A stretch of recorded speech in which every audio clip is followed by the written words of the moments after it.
Let us start with AS4. Yes, Manu. Excuse me, sir. Yes. Sir, I don't think so that there's any WhatsApp group made still. So did you get the file or not? I'm uploading once again. No, sir. Arey, you please check your chat box now, sir. I have sent it to everyone. So how can you not receive it? Please check it now. I'm checking, sir. I haven't received anything.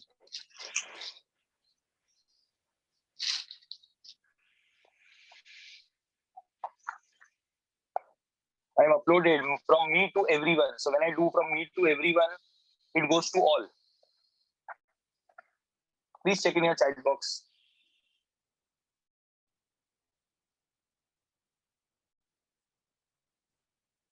Sir, I too didn't get the message, sir. Sir, is your In chat chat. activated? Yes, sir. Now, can you get this message? Can you get my hi message in the chat? Now, AS4, contingencies and events occurring after the balance sheet date. It's a group 2 standard. As you can see on your screen, it's a group 2 standard and it is applicable to all the 3 levels of entities. Now, this AS focuses on 2 things, and majorly it focuses on events occurring after the balance sheet date. Contingencies, only a very small part is covered over here. So we will also not require more than 15 or 20 minutes to cover up the contingency part. But the major discussion of the standard will be with respect to events occurring after the balance sheet date. Events occurring after balance sheet date is altogether a new point for you people. We will be discussing it in the next part of the topic. First, we will be discussing about contingencies. And if I'm not wrong, you might have heard this word contingencies many a times before, right? So what is the objective of the standard? To prescribe the accounting of contingencies and the events which takes place after the balance sheet date, but before the approval of balance sheet by the board of directors. So here, basically, you are going to learn the accounting. That is why I have written it once again. AS4 deals with contingencies, accounting of contingencies, and accounting of events occurring after the balance sheet date. These are the 2 things you are going to learn. Now, if I am not wrong, you have already heard this word contingencies many a times in your CA foundation, in your +1 or +2, right? And many people know that, sir, contingencies are certain events, the happening of which is not known, right? And we don't even know the result of that particular event. It may or it may not happen. Something like that you have learned. So today we are going to learn it in detail, right? We are talking about certain situation or condition whose result we don't know. The result will be known only on the happening or non-happening of a future uncertain event, right? Something like that you have learned. So we will learn the definition also. But sir, when I talk about AS4 contingencies, here my contingency is only with respect to doubtful debts. Means here we will be talking only about contingencies with respect to provisions for doubtful debts, or I would say with respect to IDD, reserve for doubtful debts. Apart from this, all other type of contingencies will be covered in AS29. So AS4 talks only about the contingencies with respect to doubtful debts. That is with respect to debtors. So contingencies with respect to debtors are covered by AS4. Any other type of contingencies apart from debtors will be covered by AS29. And technically, our major discussions with respect to contingencies will be done in AS29. So here I will be purely talking about the definition of contingencies and how these contingencies are recognized in the books of accounts.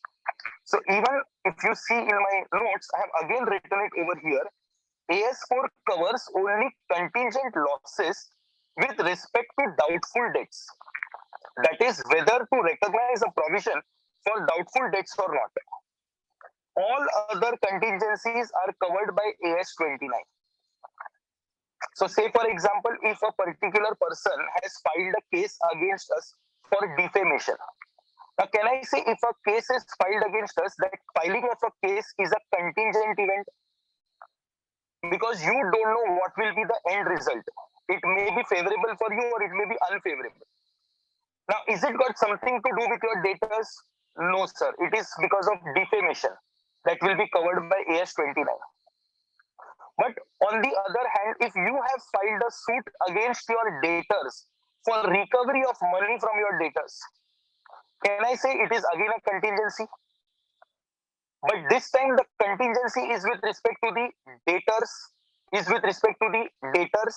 it will be covered by AS4. Right? So purely the contingencies with respect to doubtful debts or your debtors are covered over here. Rest, all other contingencies are covered in your AS 29. I hope you are understanding this point. Right? Now, the people those who have still not got the file, for every slide you can take a screenshot. Right? Now, this is the first slide. You can take the screenshot, or some people might have already copied this down. No problem. Those who have copied, fine. Those who have not copied, you can take a screenshot of each and every slide. I will try to open small slides so that you can take page 1, page 2, page 3, and so on. Right? So let us now talk about the definition of contingencies. And the same definition you will also see in AS 29, because contingencies are contingencies. Whether it is with respect to a data or whether it is respect to any other aspect, the definition of contingency is going to remain the same. Right? So let's have a look at the definition of contingency, which is my next slide. Right. I'll keep my next slide like this. Contingencies. What are contingencies? Each and every point in detail, I'll explain it to you. Sir, it's a 5-point definition. If all these 5 points are fulfilled, you can call it as a contingency. Point number 1, what are contingencies? Sir, these are existing conditions or situations at the balance sheet date. Means as on balance sheet date, such condition or situation is already existing. Result of which is not known on the balance sheet date. Means, sir, in simple terms, I'll talk. Sir, we have a debtor as on balance sheet date. Right? We have a debtor on the balance sheet date from whom we are not able to recover as of now. So can I say an existing condition is there on the balance sheet date that we are not able to recover? Right? But final result we don't know on the balance sheet date, like whether we will be in a position to recover from him or not, we are not knowing on the balance sheet date. Right? These are the first 2 points. What is the first point? Existing condition or situation at the balance sheet date. So what is my situation at the balance sheet date? So I have to recover certain funds from my debtor. Result of which is not known. Result means, sir, whether I will collect it or I will not collect, that I don't know. Right? Point number C. Result of which would be known only on the happening or non-happening of uncertain future event. Means whether I will finally collect or not, that depends upon a future event. Future event means if he is ready to pay me, I will collect. If he says I will not pay you, go and do whatever you want, the result will be known. I will not be able to collect the funds. Point number D, event not in control of enterprise. Means you cannot control your debtor. That whether you will be able to collect funds from him or not, it is not in your control. And the final result may be a gain or a loss. Means if he makes a payment, no issues, but he does not make a payment, it's a loss. So these are the 5 conditions. I'll just repeat. Sir, there is an existing condition or situation on the balance sheet date.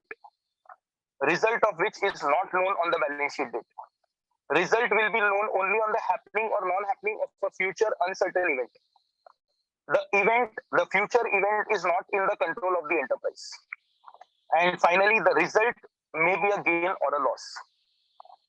So if these 5 points are fulfilled, you can say that yes, it is a contingency. Now, when it is defined as a contingency, the next step is it can either be a contingent gain or a contingent loss. If it's a contingent gain, mean it's a contingent asset for you. If it's a contingent loss, means it's a contingent liability for you. I hope you are getting this point. Right? Now, I will again put this definition in the form of a court case against a debtor. Court case against a debtor. Now, please understand. Existing condition or situation at the balance sheet date means you have already filed a court case against your debtors as on 31st March. Right? So there is a condition or situation existing that you have filed a court case. Result of the court case is not known on the balance sheet date. Obviously, whether you will win or you will lose, you don't know on the balance sheet date. Correct? Result of which would be known only on the happening or non-happening of a future uncertain event. Means you will come to know whether you have won or not when the judge gives the decision. Right? The decision of the judge is not in your control. Can you control the judge? Unless you bribe him, you cannot control his decision. And finally, when he gives the decision, the result will be out. It can either be a gain for you or a loss for you. Yes or no? So this is your 5-pointer definition of contingencies. So once you have decided that it is a contingency, it can either be a gain or a loss for you. If it's a gain for you, it is a contingent asset. If it's a loss for you, it's a contingent liability. The detailed definition of contingent asset and the detailed definition of contingent liability we will be learning in AS 29. So here we will be talking only about the definition of normal contingencies. Right? Further, contingencies or provisions which are shown in the balance sheet as a liability is not covered by AS4, it is covered by AS29. You will understand this point in the next 2 minutes. You will understand this point because AS4 will only tell you whether a contingency with respect to debtors is available or not. But if you have to record a provision with respect to such loss, then you have to refer to AS29. You will be understanding this point in the next 2 or 3 minutes. Right? Now, just hold for a minute. What is the next point written over here? Management has to estimate the outcomes and financial effect of contingencies. It makes estimates on the basis of information available to it up to the date of approval of accounts. Means, whenever there is a contingency situation on the balance sheet date, the management has to gather all the possible information with respect to that particular contingency up to the accounts are approved by the board of directors. Because see, technically, 31st March you make the balance sheet, right? But sorry, I'm really sorry. Your balance sheet is always dated 31st March. But do you technically feel that on 31st March only the balance sheet is made? No. The balance sheet is made somewhere in the month of May or June. Right? And once the balance sheet is made, it is then sent to the board of directors for approval. And approving the financial statement takes another 10-15 days by the board of directors. So what you have to do is you have to gather all the possible information with respect to your contingencies up to the accounts are approved by the board of directors. And on the basis of that, you will decide whether the contingencies will be shown in the books of accounts or not. That is what we are going to learn over here. So it is the responsibility of the management to work out the possible outcome of the contingency. A possible outcome means what is the probability of loss? Is the chance of loss highly probable? Is the chance of loss reasonably possible? Or is the chance of loss remote? That is what you need to understand over here. Now, what you have to do is, sir, when you have a contingency with you, first check is the situation is existing on the balance sheet date or not. That is the first point of the definition. Sir, if it says the condition is not existing on the balance sheet date, means as on 31st March, you don't have any contingency. The contingency has arisen after 31st March. So technically, as on this balance sheet date 31st March, is the condition existing? The answer is no. You have to ignore the contingency. Means this contingency will be accounted in the next balance sheet, not this balance sheet. Right? But assuming the condition is existing on this balance sheet, so then you are going to decide whether what is the expected outcome, whether it is a gain, that is whether it is a contingent gain or it is a contingent loss. If it is a contingent gain, it is covered by AS 29. And sir, it is very clear that contingent gains are never recorded in the books of accounts. And the simple answer to it is written over here. No treatment for contingent gains, no treatment for contingent gains, as it gives rise to a recognition of revenue which is not yet earned. Because the journal entry to record the contingent gains or contingent assets is like this: contingent assets account debit to PL account. So if you are crediting the PL account, means you are recognizing the revenue. But have you earned this revenue? No. So as per the conservatism or as per the prudence concept, you cannot do this entry. So technically, contingent assets are never recorded in the books of accounts, not even in the notes to accounts. They may be disclosed in the director's report, because director's report is not a part of your financial statements. So you will learn that in AS 29. I'm just repeating this point. If the outcome is a contingent gain, ignore the contingent gain. Because if you recognize a contingent gain, it will rise to a revenue which you have not yet earned. So as per the concept of prudence or conservatism, you call it, it should not be recorded. So it will be directly disclosed in director's report. So I'm writing it here. Disclose in director's report. Right? Because this is the journal entry that you have to pass. This is the journal entry that you have to pass, and you can clearly see in the journal entry, P&L account gets credited. And if PL account is getting credited, means you are recognizing the revenue. Right?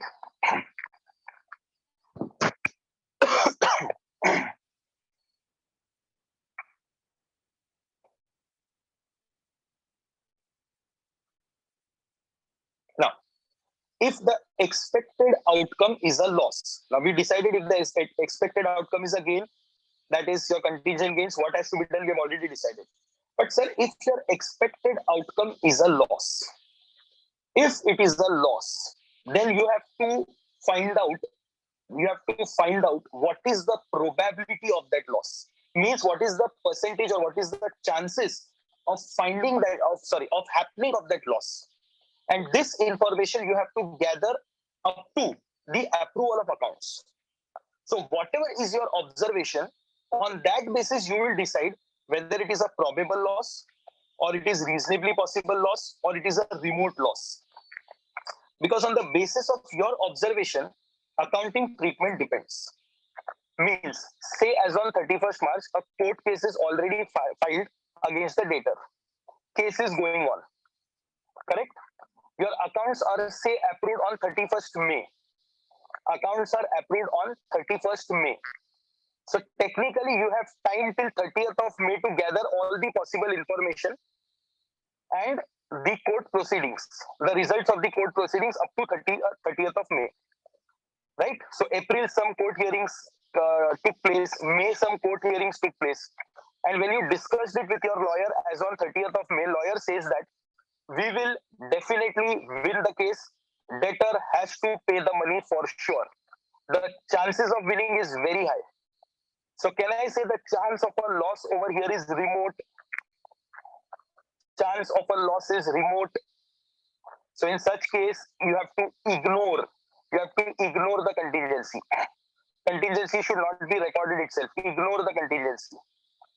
But if up to 30th May, whatever information is gathered and whatever you had a word with your lawyer says that, sir, it is reasonably possible that we may lose.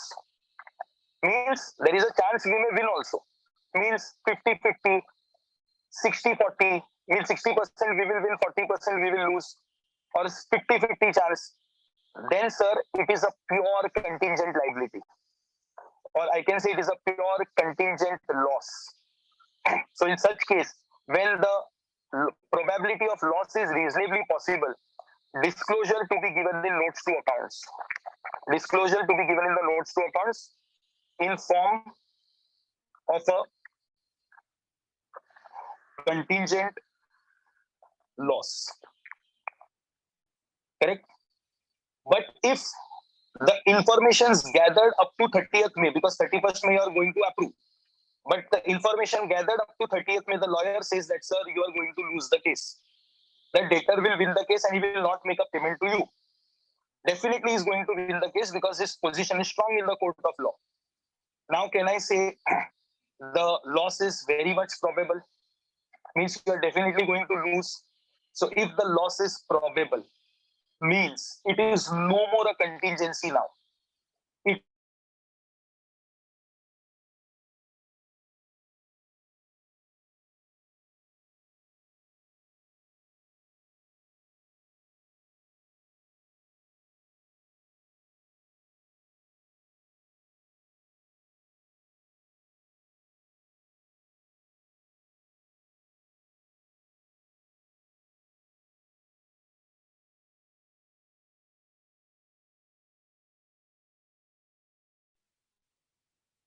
I hope you are getting this point. Right? So technically, first, when there is an expected outcome is a loss, you find out the probability of the loss. Whether the loss is very much probable, whether it is reasonably possible, or whether it is remote. If the chances of loss is remote, ignore the contingency. If the chances of loss is reasonably possible, 50-50 chance, you will win or you may not. In that case, you have to disclose in the notes to accounts in the form of a contingent loss. That is a contingent liability. But if the chances of loss is very much probable, it is probable that you're going to lose and there will be a loss to you. In that case, you have to create a provision. Right? So provisions are not created as per AS4. Provisions are created as per AS29. And that is why I had written a statement, see over here. Provisions which are shown in balance sheet as a liability. Provisions which are shown in balance sheet as a liability are not covered by AS4. They are covered by AS29. Right? Now, as per ICAI, ICAI has given certain percentages to decide whether it is probable, reasonably possible, or remote. ICAI says that if the expected loss percentage is greater than or equal to 70%. Now, these are averages, huh? And this can vary from person to person. Right? It is subjective, but it's a common standard that if the expected loss is greater than or equal to 70%, you can consider that the loss is probable and you can create a provision. But if the expected loss is greater than or equal to 30% and less than or equal to 69%, it is a possible loss, means reasonably possible. But if it is less than or equal to 29%, then it will be considered as what? Remote. Means if the losing percentage is only 15%. So I will say there is a remote chance of loss. But if the losing percentage is say 40%, there is a 40% chance we may lose. We will say it is reasonably possible. If it is 75% chances of losing, 75% chances of losing means it is highly probable. So it's a probable loss, create a provision. Right? I hope you are getting this point.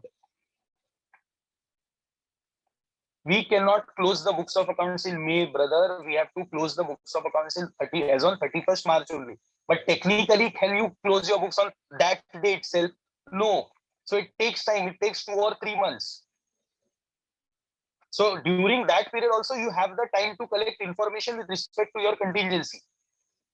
And you can finalize the information gathered and show it in this current balance sheet only. So it's a very common practice.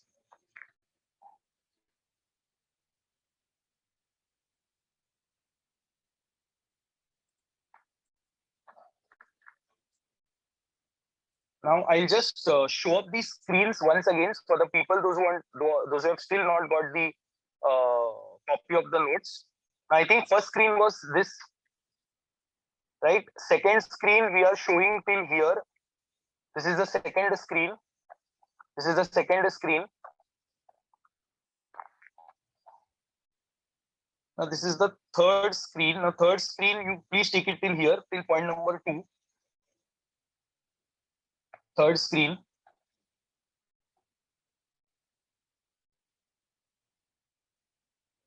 Fourth screen, please take it from here.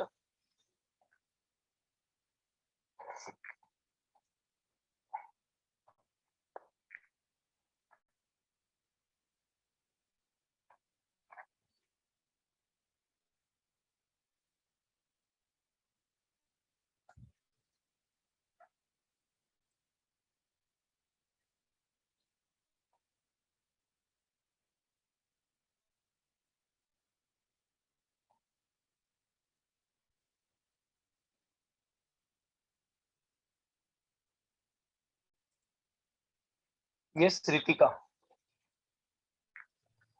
So in the remote, when the contingent liability is remote, you have to ignore, no, sir.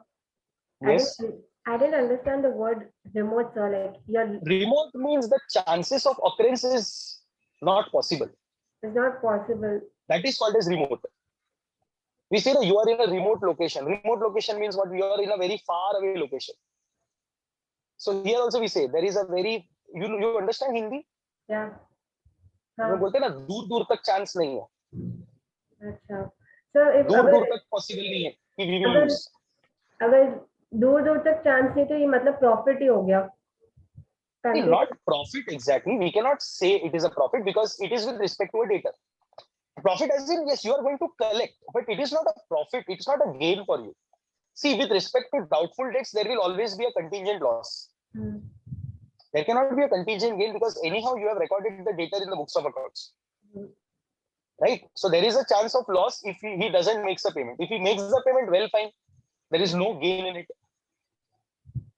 Okay. Right? But if there is a court case going on, right, with some other factor, not with respect to debtors, and where you have claimed something from someone, and if you win, you are going to get the money from them, so then it can be a gain for you. Okay.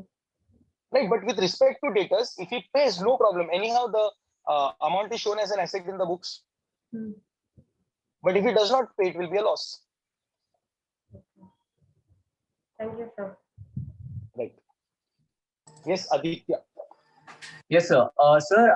What we learned previously was that contingent liabilities are shown at the bottom of the footnote of the balance sheet. So, Sir, footnote is nothing but notes to account, sir. Yes, that's all, sir. So this refers to the reasonably possible case, right? Whenever it's shown. Exactly. Okay, sir. Exactly. Got it. Thank you. Yeah. See, it is the responsibility. I'll repeat this point again. See, it is always the responsibility of the management to gather information about the contingency which is available in the enterprise. And this information has to be gathered up to the approval of accounts by the board of directors. Right? And on the basis of the information that they have gathered and whatever are the new proceedings coming into picture, they will decide the probability of outcomes. Whether it is remote, whether it is reasonably possible, or whether it is probable. Now, say for example, the court case started in 31st March 2021. And in this balance sheet, we have shown it as a reasonably possible loss, so recorded as a contingent loss. The case is still going on, and as on 31st March 2022 also, it is not yet settled. So as on 31st March 2022, I will again gather the information and find what is the probability now. If it still remains to be reasonably possible, in the next year's balance sheet, that is 31st March 2022 balance sheet also, it will be shown as a contingent liability only. Right? But finally, in the next balance sheet, that is 31st March 2023, now they say that the chances of losses are remote, means you are definitely going to win the case. So the chances of losses are remote. So in that case, no need to show a contingency anymore. It will be completely ignored. But if, as on 31st March 2022 balance sheet, they say that you will definitely lose. You will definitely lose. The chances of losing is very high probable. Then in that case, no need to show as a contingent liability. Now please show it as an actual liability in the books. Means create a provision for it. So now you will create a provision for doubtful debts. So court cases are dragged for 3, 4, 5 years. So every year you have to check what is the updates going on with your contingency. And accordingly, your decisions will change on every balance sheet date depending upon what is the possibility of outcome. Yes, Aditya. Sorry, sir. I just had one more doubt. If the contingent liability is probable and the board of directors approved the balance sheet on 31st May and on 30th May I get to know that it's probable. So will I create the provision dated 31st March? Yes, definitely yes. You have to record in this balance sheet only. Okay, sir. Because your accounts are not yet approved. And this is a situation existing on the current balance sheet. Got it, sir. Thank you. Right? Since the situation is existing on the current balance sheet, provision will also be made on this balance sheet only. Right? So this is the first part of the topic with respect to contingencies. Now we'll be moving for the second part of the topic, that is for events occurring after the balance sheet date, and this is something new for you people. Yes, Hemant. Sir, I have a doubt regarding the contingencies only. Yes, please. What if they decide the loss is very remote and they don't even account for it, like that they don't provide for provision, Okay. and suddenly in the court case the result is otherwise, we'll have a huge losses. Okay. So you have to So record that it, sir. so actual loss from then Yeah, actual that loss date. will be recorded. Now, say for example, as on 31st March, and whatever information you gathered, it is very clear that it is not a probable loss. It's a remote loss. So you ignored it. Yeah. And in the month of June, that is exactly 3 months after the balance sheet date, you lost the case. Yeah. And there is a loss now. Okay. So So record the loss in the month of June. so it Record the goes by to, dates. it goes to the previous balance sheet on like No, current balance sheet. Why it will go current to previous balance balance sheet. sheet? Because up to the approval of accounts of the previous balance sheet, it was remote. So in the previous balance sheet, you will not do anything. Okay. Right. So now it will be recorded in the current financial, next year's financial statements. Next year financial. Okay. Right. So now let us move on to the second part of the topic, that is events occurring after the balance sheet date. Now please focus on the dates which I am writing in front of you now. Can I say 31st March 2021 is called as your balance sheet date? Right, everybody is aware. But can I say on this date balance sheet is not technically finalized? It takes time to finalize or create your final accounts. So assuming 31st May 2021 accounts are finalized by management, means your final accounts is completed on 31st May by the management. Now sir, what is the standard process? Once the accounts are finalized, then it will go to the directors. Means first your audit will all be done. Your auditor will come, he will audit your balance sheet and all, right? And accordingly, the auditor will make his audit report. And with the audit report, this will be sent to the board of directors for approval. So technically, assuming on 31st May, accounts are finalized by management, and on 30th June 2021, accounts are approved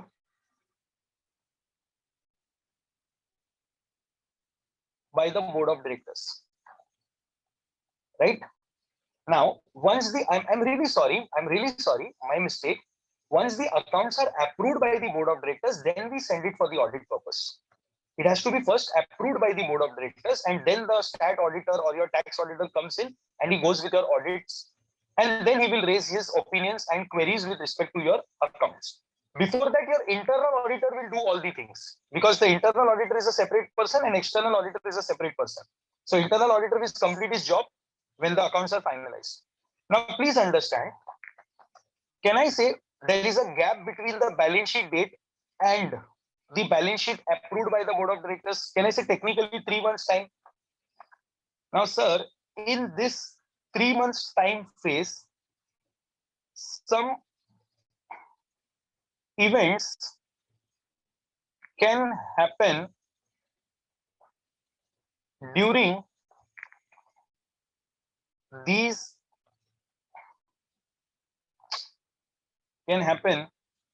during these 3 months, yes or no?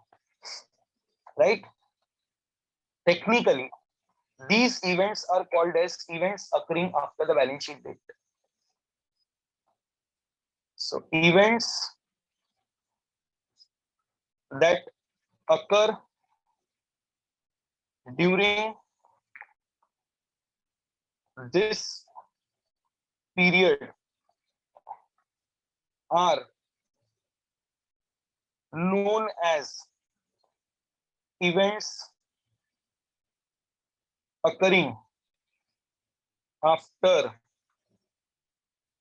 the balance sheet date. And now we have to learn what will be the accounting treatment of these events which occur after the balance sheet date. Now, please understand these events should be occurring between these two dates, because any event which takes place after 30th June, which takes place after the accounts are approved, no treatments are there for it. Means that will be accounted in the next balance sheet now, not in this balance sheet. Right? So during this phase, that is between the balance sheet date and the approval of the accounts by the board of directors, whatever events take place are called as events occurring after the balance sheet date. I hope you are understanding this point. Right? It can be any event which may lead up to a particular transaction. The end result of an event has to be recorded in the books of accounts. Right? Now, please understand. These events which happen during this period, right, should be with respect to your current balance sheet. Because if these are with respect to your next balance sheet, then they are completely ignored. Means I would call them as insignificant for us. Insignificant with respect to this balance sheet. So please understand this bifurcation now. Have you noted down this point? Have you noted down this point? If not, take 2 minutes, note down this point immediately.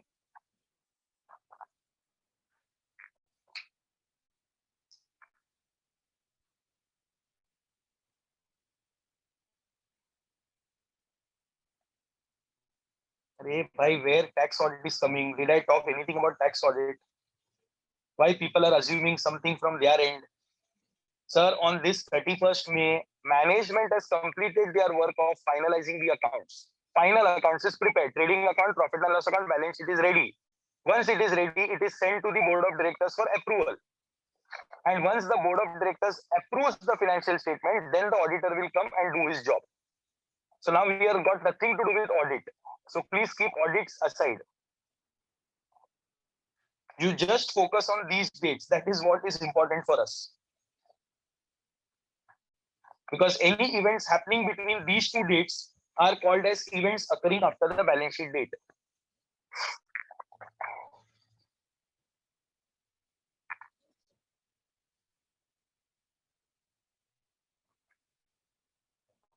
And even the definition is also given over here on your screen. You can see what it is written. Post balance sheet events are those that occur between the balance sheet date, which is technically in our case 1st April 2021, and the date on which financial statements are approved. So financial statements are approved on 30th June 2021. So technically any events happening between these two dates means from 1st April 2021 to 30th June, because 31st March 2021 is anyhow the balance sheet date itself. So technically we will consider from 1st April 2021.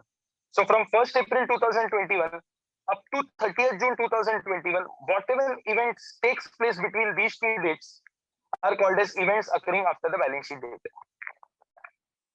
Right? Now please focus on the next chart that I'm showing to you people. Now, when I talk about events occurring after the balance sheet date, there can be two types of events. One is a significant event and other is an insignificant event. Insignificant event means this event has got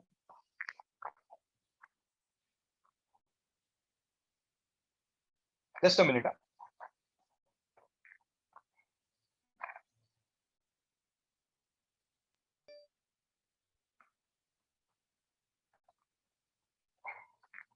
Yes.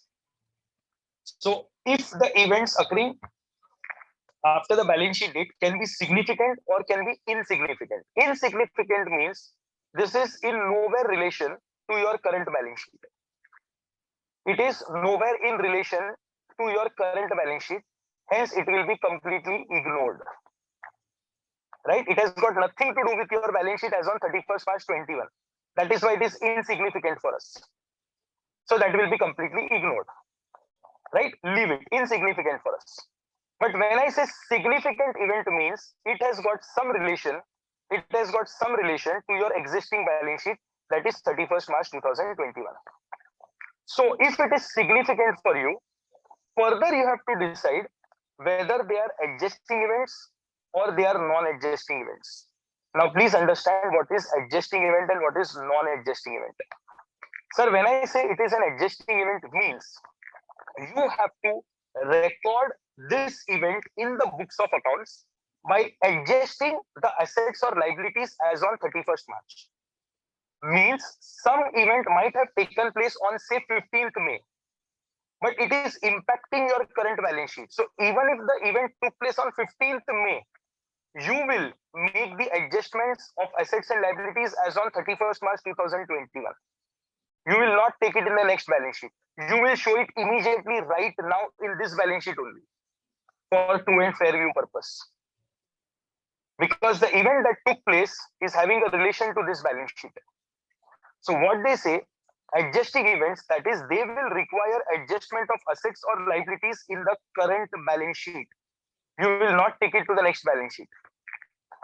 But if it is a non-adjusting event means no adjustments to be done on the assets or liabilities.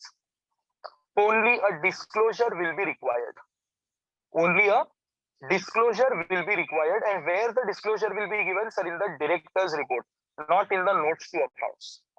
The disclosures will be given in the director's report and not in the notes to accounts.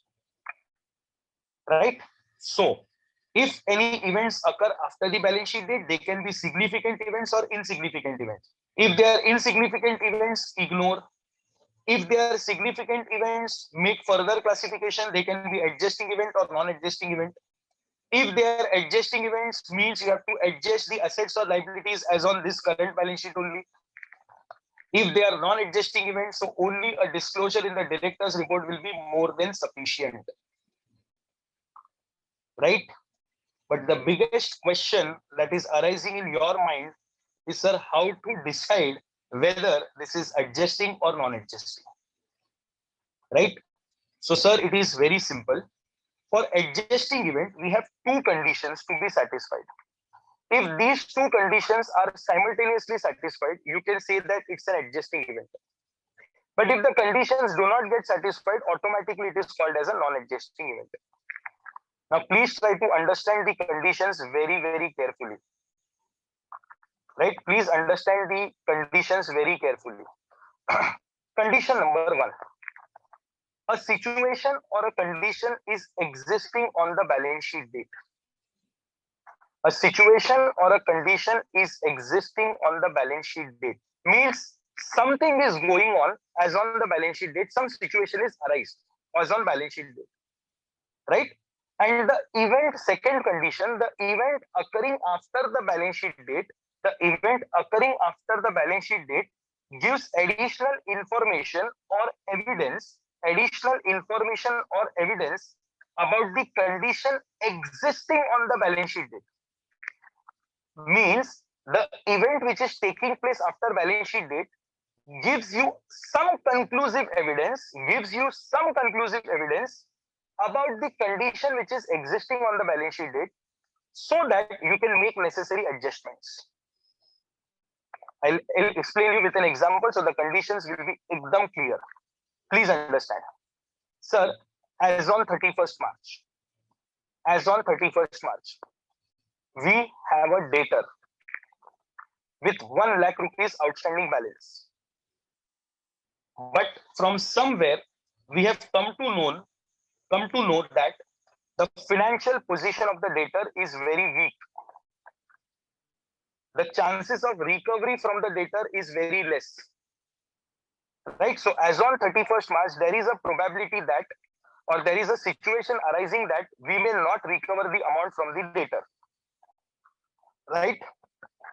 Now, in May month, that is before the approval. Now, in my entire chapter, in all my examples, the approving date is 30th June 2021 because I gave you the example. So don't ask me every now and then. Now 30th June is the fixed date as per the example of the question, but in real life, the dates can change. Huh? The dates can change. Am I audible? Okay, sir, please, Navneet, please check your mic system. Now, please understand, we have a data as on 31st March, and there is a situation existing or a situation arising that we may not collect amount from him because of his weak financial position. In the month of May 2021, we received a court's order. We received a court's order stating that this person has been declared insolvent. And only 20 paise in a rupee will be recovered. Means 20% can be recovered from him, less 80% is gone. Now, please understand. Can I say on 15th May, when you received a notice from court that is an event taking place, and it's an event taking place after the balance sheet date. Now you have to check whether this is an adjusting event, means it requires an adjustment, or only a disclosure. So for that, we will try to apply the condition. First condition, is the situation of the debtor becoming insolvent existing on the balance sheet date? The answer is yes, because you had information that he is in a very weak financial position. And the event which occurred after the balance sheet date, can I say, is giving you a conclusive evidence that he has been declared insolvent? Yes or no? So technically, the event which took place after the balance sheet date, that is in the month of May, requires an adjustment. And what adjustment will be required? Sir, only 20 paise is recovered. So 80% of the debtor value, that is in our example, 80,000 rupees, because 1 lakh was the debtor amount. So 80,000 rupees provision for IDD should be created. That is the adjustment required. I hope you are understanding my point. So whenever event occurs after the balance sheet date, check whether this event occurring after the balance sheet date has a condition existing on the balance sheet date or not. And this event is giving a conclusive evidence about the condition which is existed on the balance sheet date. If yes, it's an adjusting event and you have to make certain adjustments. If not, it's a non-adjusting event. I'll give you an example of non-adjusting event also. Let's say again we have a debtor. On 15th April, a huge fire took place in the debtor's factory, and his factory is completely gone on 15th April, right? And in the month of May, it was declared that he is insolvent now because his factory is completely gone and it was uninsured. So it's completely gone. Party is gone. In the month of May, you have got the notice from the court that he has been declared insolvent. Now, in the month of May, event took place that he has been declared insolvent. My question to you, does the situation or condition of he getting insolvent available on 31st March or not? The answer is no. No such condition existed on the balance sheet date, because as on the balance sheet date, sir, he was absolutely fine. His factory was running well, and we didn't even have 1% doubt that we will not collect from him. So can I say this event will not require adjustment? This is a non-adjusting event. Only a disclosure will be required in the director's report. Right? So whenever an event takes place after the balance sheet date, please check whether the condition with respect to that event is existing on the balance sheet date or not. If the condition is existing, the situation is existing, plus the event gives a conclusive evidence, adjustments are required. Adjustments are required. Right? I'll give you one more example. Please focus. Sir, in month of January, we had a shortage of cash. Means the physical cash was not tallying with the cash book. Physical cash was not tallying with the cash book, and say amount was 2 lakh rupees. With 2 lakh rupees, physical cash and cash book are not tallying. Right? Finally, obviously, as on 31st March also, it is not tallied. In January, we found out 2 lakh is difference, and the same difference was carried forward till 31st March also. So finally, we are not able to find out, so we've recorded as a suspense as on 31st March. Right? We put it in the balance sheet. Now, in the month of May, we found out that this 2 lakh of difference is because of the theft by the cashier. in the month of May, we found out that the difference of 2 lakh is because of the theft done by the cashier. Now, in the month of May, can I say in the month of May, when you caught the cashier because he has done a theft, is called an event occurring after the balance sheet date? Is a condition or situation existing on the balance sheet date?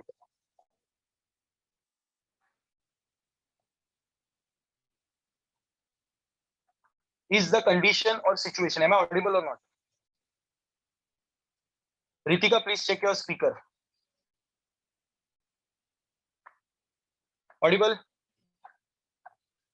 Okay. What do you think? Will it be an adjusting event or a non-adjusting? Is the condition or situation existing on the balance sheet date or not?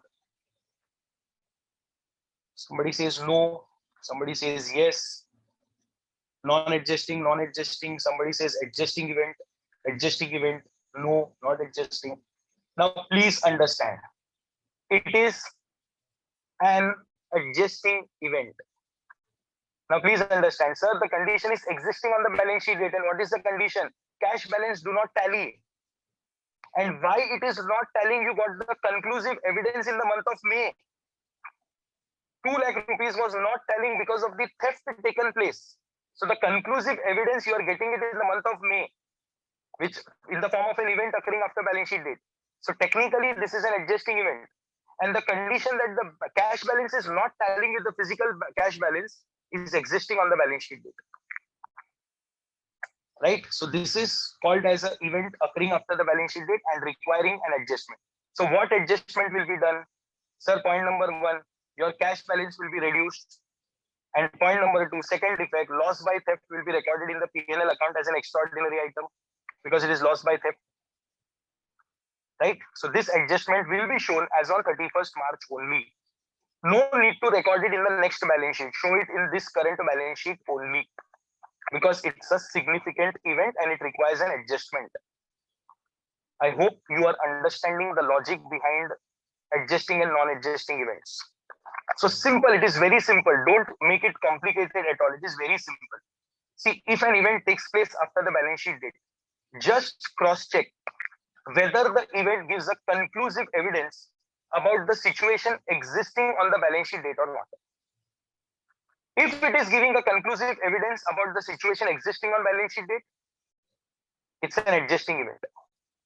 But event has taken place, but no condition is existing on the balance sheet date.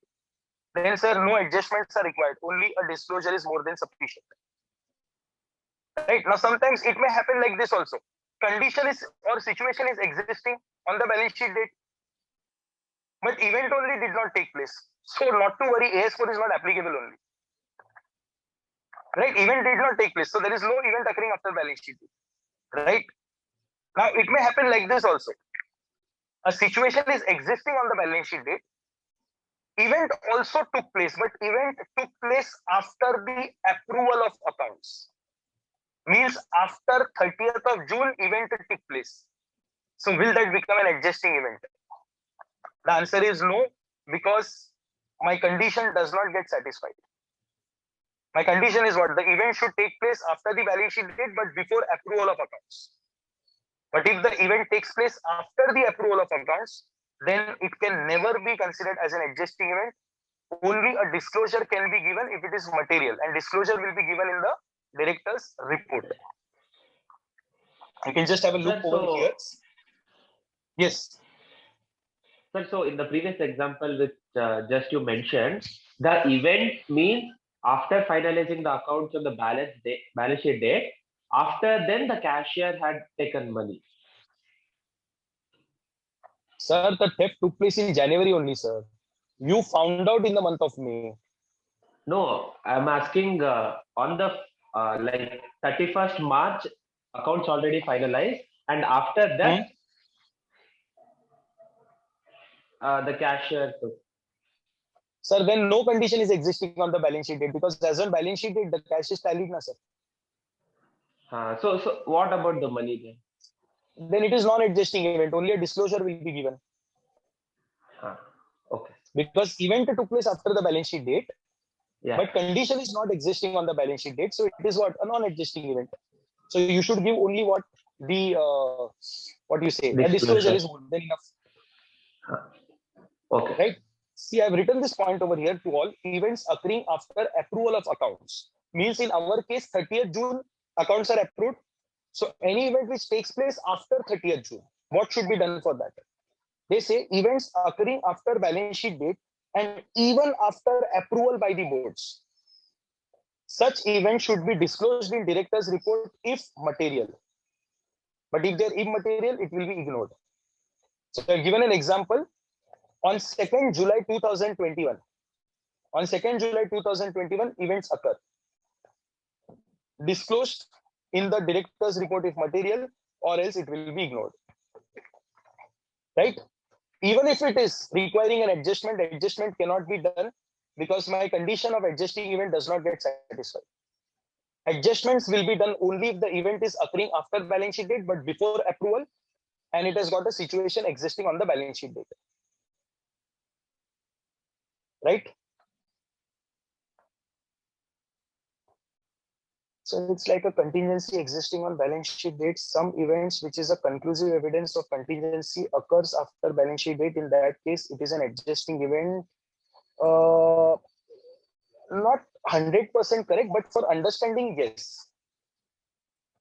For understanding, yes, but it is not a contingency.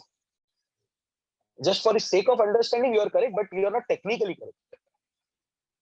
It is not a contingency we are talking about here. We are talking about certain situation is there, right? But if you are recording that situation as a contingency, then it's a different story. Here we have not recorded it as a contingency at all. Because contingencies are different and events occurring after the balance sheet date are different. Yes, Aparna.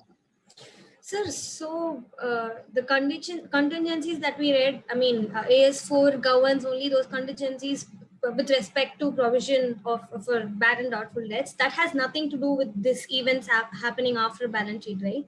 I mean, it can be any event, not just those related to It bad. can be any event. See, this AS with respect to contingency is restricted to bad debts. Leave it there. Events occurring after the balance sheet can be anything.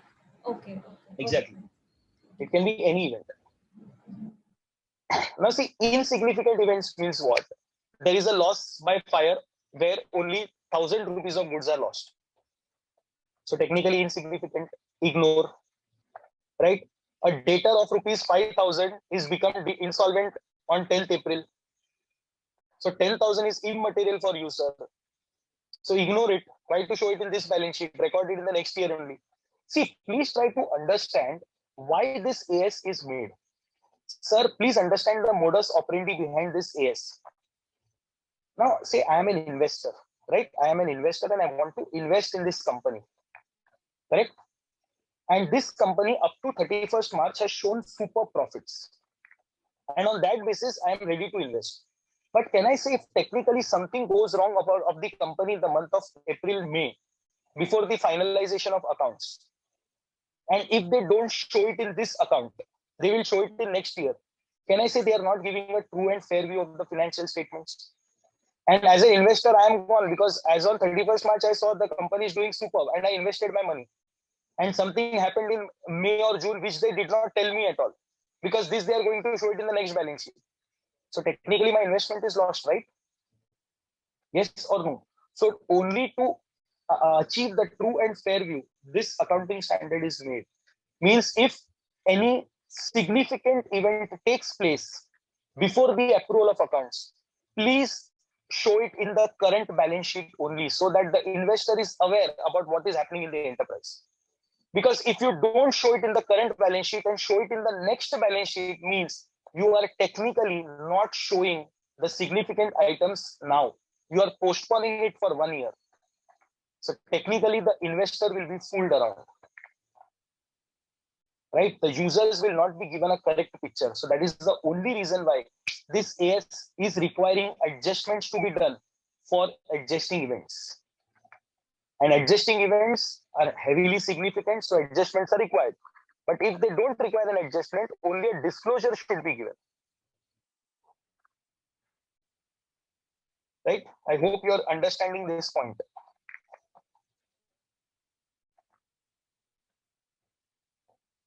Right? Now we will discuss certain examples of non-adjusting event. If a debtor was considered as a 30% loss on 31st March and become 85% loss, debtors on 29th April,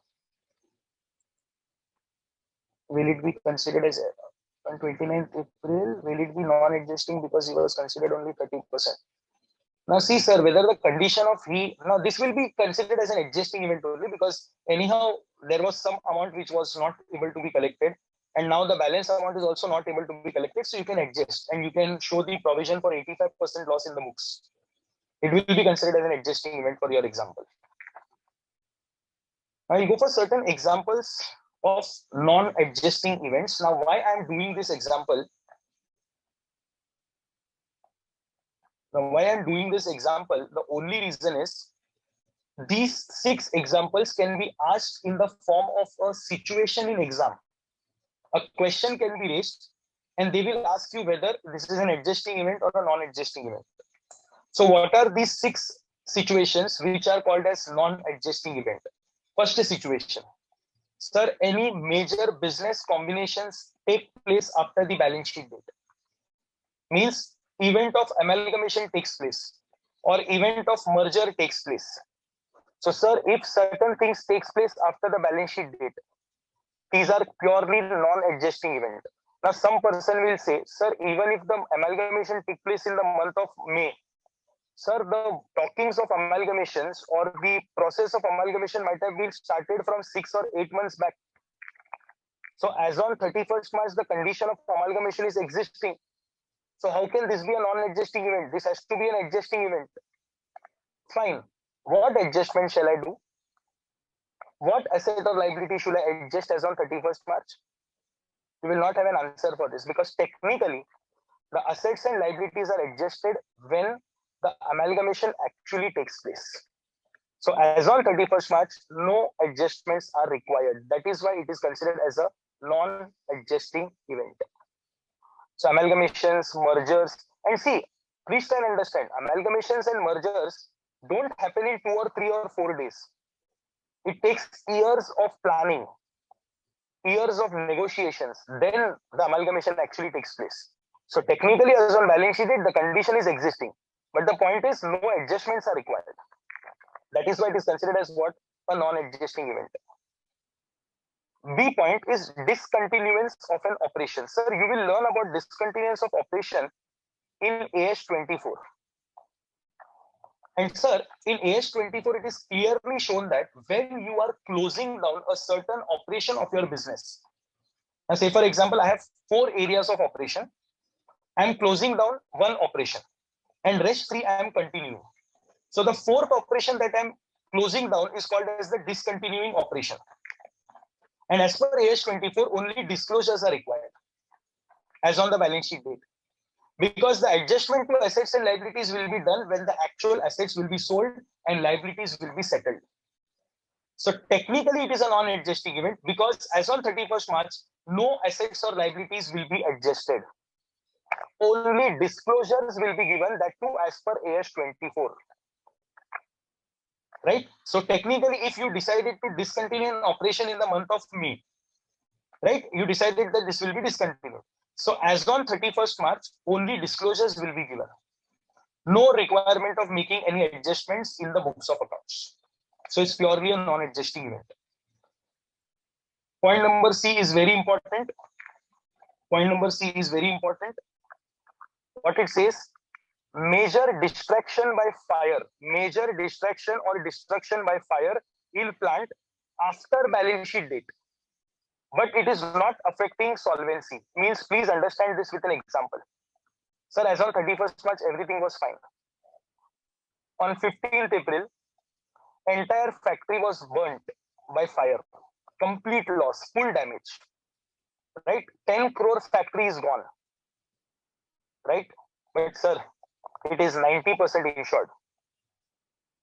I am going to get 9 crore rupees from the insurance company. 1 crore will be a loss. Right? Now, can I say happening of fire is an event occurring after the balance sheet date? Right? Now, does the condition of fire existed on the balance sheet date? No. So it's a non-adjusting event. It's a non-adjusting event, and the loss is also only 1 crore. So technically, will I be declared insolvent because of that 1 crore? No. So it is not affecting my solvency. It's a non-adjusting event, right? But sir, what if on 15th April, when the fire took place and everything is burnt, it is not insured? 10 crores gone. Can I say now it affects my solvency position?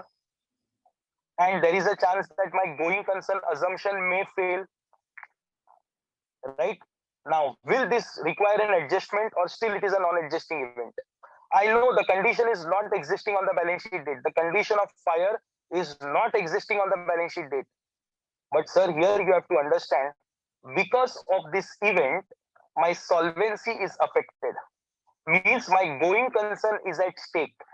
And you have already learned in AS1, we had dealt a question also, when the going concern assumption fails, your entire financial statements are drafted on NRV basis. So technically it becomes an adjusting event. Technically that will become an adjusting event. And sir, it is covered in the exceptions to AS4. Exception means, sir, even if it is a non-adjusting event, it will still require an adjustment. That is why it is called as an exception. So please try to understand the first point of exception. Even if it's a non-adjusting event, the adjustment should be made in the financial statements. Now, can I say fire took place on 15th April? No condition existed on 31st March. So technically it's a non-adjusting event, right? But it is affecting your solvency. It is affecting your going concern. Means you have to adjust. What you have to adjust? Bring down the financial statements to NRV. Right? So it becomes an adjusting event, or I would say it is an exception. It is an exception to non-adjusting event. Means even if it is a non-adjusting event, adjustments have to be done. So what is written in the first point? Event occurring after balance sheet date may indicate that the enterprise may cease to be a going concern. Means your going concern will stop. So the financial statement should be brought to NRV. I hope you are understanding this point. I hope you are understanding this point. Right? So if after the balance sheet date events occur, right, loss occur in by fire in your godown, or your factory is lost, burnt by fire. If it affects your going concern, it becomes an adjusting event. If it does not affect your going concern, it is a non-adjusting event, because anyhow condition is not existing on the balance sheet date. I hope this point is clear.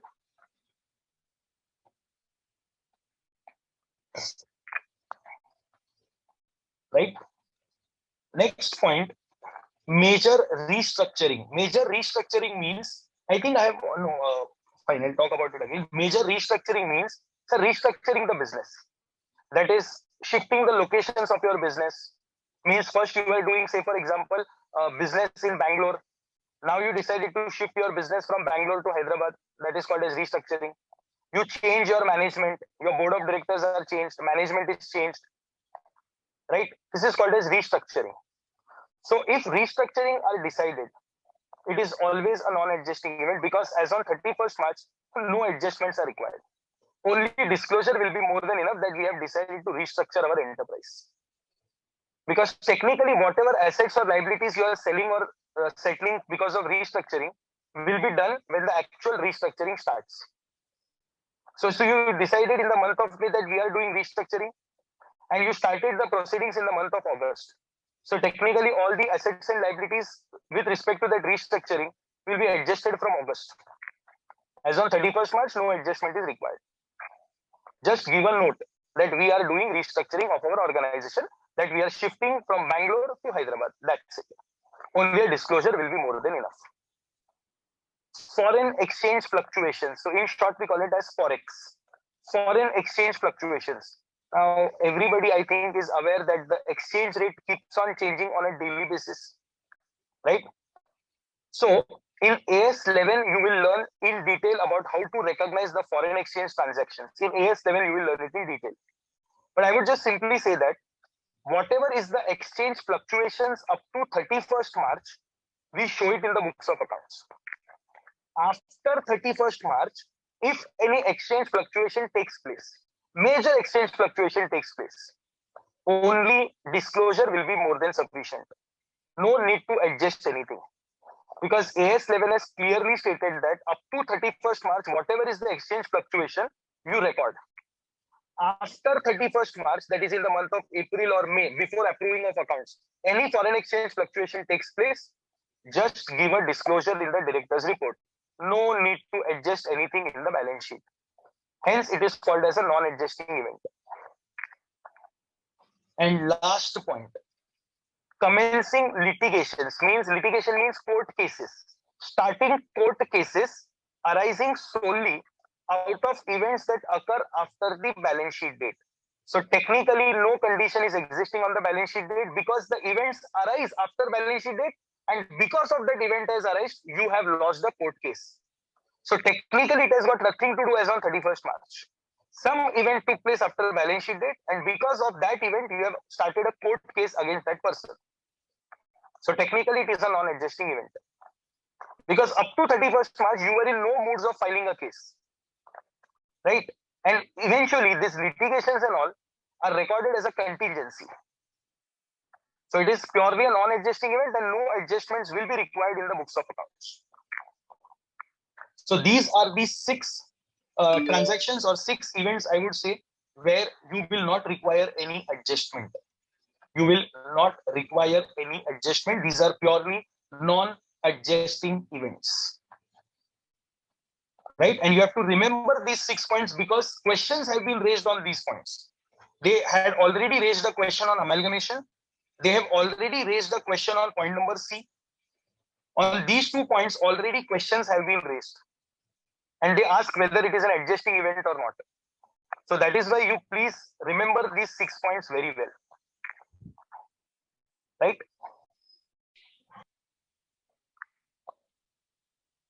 Just a minute. We had a provision for forex fluctuation in 31st March and fluctuation happens. What will be? Sir, no, as on 31st March, whatever you have done, that is final. Any foreign exchange fluctuation taking place after 31st March will never be an adjusting event. Only a disclosure is required. Yes, sir, Vansh. Yes, sir. That was my doubt, sir. You just told. Okay, fine. Amrita. Thank you, sir. Sir, can you, sir, Yes, can you're you please, sir, can you please repeat the point number B, discontinuance of an operation? Madam, you are trying to discontinue one of the part of your enterprise. Means, say, for example, you are doing electronic business, you are doing chemical business, and you are doing cement business. So you decided to discontinue with electronic business. So when you decided to discontinue electronic business, that is called as discontinuance of an operation.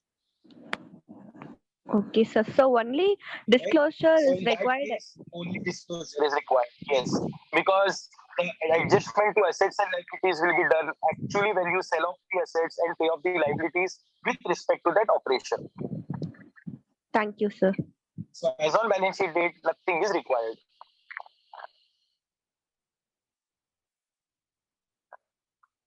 Yes, Jyoti, restructuring is changing the way you do the business, shifting from one location to another, changing the board of directors, change in management. That is called as restructuring. Yes, Jyoti. Sir, am I audible? Yes, you are. Sir, can you please repeat the 4th point, sir? Major restructuring. Now only I told my 10 seconds before. Before I unmuted you, I told restructuring. Changing the way you do the business, change of management, means your board of directors have been changed, your vision of the company changes. That is called as major restructuring. Now, for example, I give you Kingfisher Airlines first decided to go for economical class, but then they restructured their business and shifted their vision towards luxury airlines. And what happened? It flunked. It tanked. That is called as major restructuring. Right? Now, this is also like what do you say? I gave an example. You are doing your business in Bangalore market, but Bangalore market you are not getting good response. So you decided to shift. Now, for example, I'll give you best example. People of Hyderabad eat lot of biryanis, right? Hyderabadi biryani or dum biryani is very famous in Hyderabad, but that biryani is not that famous in Bangalore, because Bangalore you have the different style of biryani. So if you try to do the business in Donne biryani is very famous in Bangalore, if I'm not wrong, right? But dum biryani is not famous in Bangalore. So if a Hyderabadi person comes and start dum biryani business in Bangalore, it is not successful, right? So he's restructuring. What he's doing, he's planning to shift his business from Bangalore to Hyderabad. That is called as restructuring. One of the type of restructuring, not exactly 100% restructuring. In some of the this is one of the example of restructuring. Now let us go for exceptions. First exception I have already covered. I will again say what are exceptions. Exceptions are, these are non-adjusting events, but still adjustments will be required. That is why they are called as exceptions to non-adjusting event. Means events are occurring after balance sheet date, but no condition is existing on the balance sheet date. So technically it is a non-adjusting event, but you will still have to make adjustments. And first point I already covered, that event occurring after the balance sheet date ceases your going concern. Means it affects your solvency position. So technically what adjustment to be done? Sir, you have to prepare your financial statements on NRV basis. That is the adjustment that you have to do to all your assets and liabilities. Second point,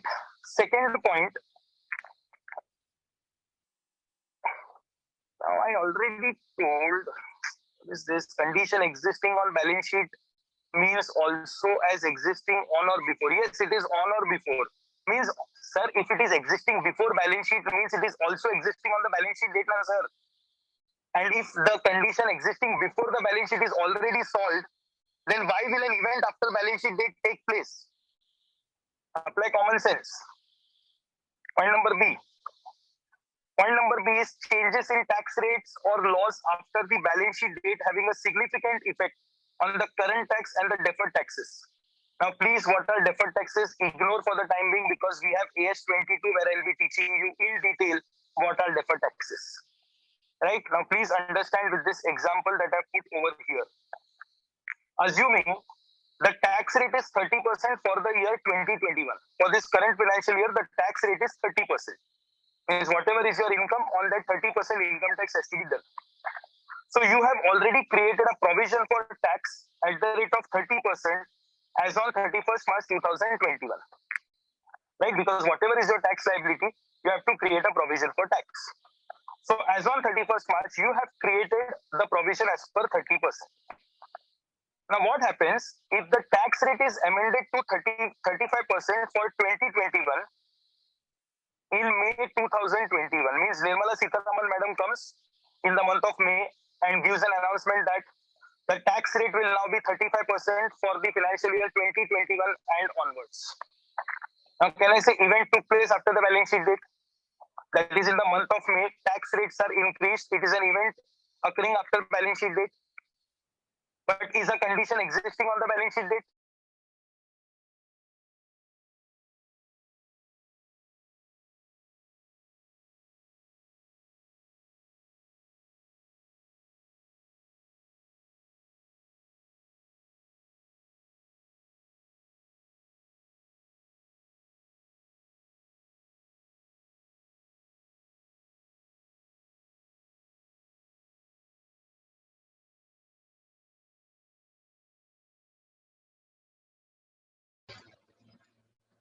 Yeah. So what I say is, in the month of May 2021, Nirmala Sitharaman madam increases the tax rate to 35%. Right? Now, can I say it is an event occurring after balance sheet date? But is there a condition existing on the balance sheet date? No, sir. So it is a non-adjusting event technically. But sir, if the tax rates are increased to 35%, means you are liable to pay tax at the rate of 35% for the year 2021. So technically you have to create the provision for taxes not as per 30%, but as per 35%. So can I say you have to increase your provisions by 5%? Yes or no? So it becomes what? An adjusting event for you. So even if it is a non-adjusting event, still adjustments will be required. So see, if the tax rates are amended to 35% for 2021 in May 2021, then create a provision as per 35%. So technically it is what? A technically it is what? An exception to non-adjusting event, means you have to make adjustments. I hope you're understanding the second point. Right? Now please understand the third and the last point of the standard. If an enterprise declares dividend to shareholders after the balance sheet date, means a dividend is declared after 31st March, it should not be recognized as a liability at the balance sheet date. It should not be recorded as a liability, because as on 31st March, you don't have an obligation to pay the dividend. And since you don't have an obligation as on 31st March, liabilities cannot be recognized. Right? But what it says, comma, now from this comma, the exception starts. Unless a statute requires, such dividend should be, unless a statute requires, means if any law requires that this dividend should be shown as a liability, then it becomes what? An exception to non-adjusting event. Means then you have to show this as a liability in the books of accounts. But now, because of the amendment in the Companies Act 2016, because earlier who was the law? Sir, law was only Companies Act. So people used to show it in the books of accounts because of Companies Act. But now the Companies Act has been amended, and the amended Companies Act clearly states that dividend declared after the balance sheet date should not be recorded in the balance sheet. Only a disclosure should be given in the notes. That is in the notes to accounts. Right? So if dividends are declared after the balance sheet date, it will not be recorded in the balance sheet. No requirement of doing any adjustment. Adjustment was required if a law requires to do the adjustment. But sir, now the law also does not require the adjustment because the law itself has been amended. So technically now, the dividends which are declared after the balance sheet date will not be required to be shown as a liability. Only it is to be disclosed in the notes to accounts. That will be more than sufficient. I hope you are understanding all the three exceptions.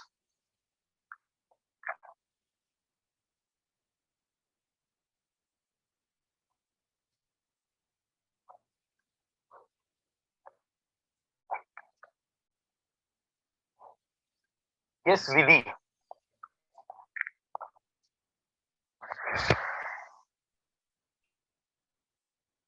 Vidhi, am I audible?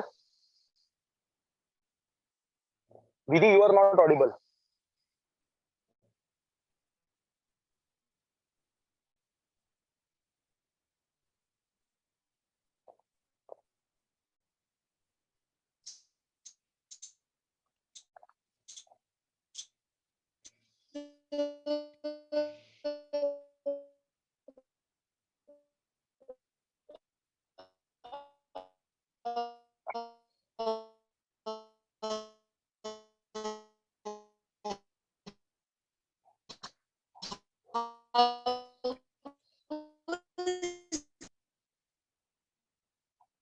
I think she's out of the meeting. See, point number C, don't make it complicated. If a dividend is declared after the balance sheet, you will also learn this same point when you do company final accounts. If a dividend is declared for a current year after the balance sheet date, even it is for the current year, it will not be shown in the balance sheet as a liability. Because means no adjustment is required. It's a non-adjusting event purely, and should be shown in the notes to accounts directly, not in the director's report, in the notes to accounts. Right? But if a statute requires that you should show it as a liability, then it becomes an adjusting event.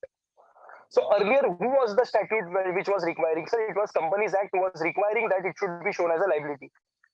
But now the Companies Act itself has been amended. Companies Act says that now no need to adjust. If a dividend is declared for a particular year after the balance sheet date, it is not your obligation as on the balance sheet date. So no need to show a liability. Only a note will be more than sufficient. Right? Before the amendment, companies have used to tell that show it as a liability. So when you show it as a liability means adjustment is done. Right? DTA is deferred tax asset and DTL is deferred tax liability. We'll be learning in AS22 in detail. I am completely silent now.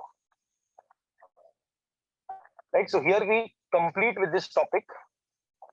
Now we have to go on for the questions of this topic. We have to complete at least 5-6 questions so that we can be at par with the morning batch. Yes, Vidhi, your net connection is very poor. Vidhi, you're still not audible. You have a very poor net connection, madam. So let us go for the questions of this topic now. And major questions from this topic arise on whether it is an adjusting event or a non-adjusting event. Contingency questions don't arise from AS4. They are all taken care in AS29 itself. So please get your JKSC material. We have to discuss around 4 to 5 questions. Yes, Gokul. Am I audible? Yes. So, small clarification. Yes. Usually the tax rates are announced along with the financial budget, right, sir? Correct. In Correct. February last week. Correct. Is First it week of February, sir. possibility of changes in May or something? Sir, it can happen. I don't say that it will happen. If it happens, then what to be done? It is an adjusting event. Okay. It can happen. Just a clarification. The government can increase the tax rates. It is upon them.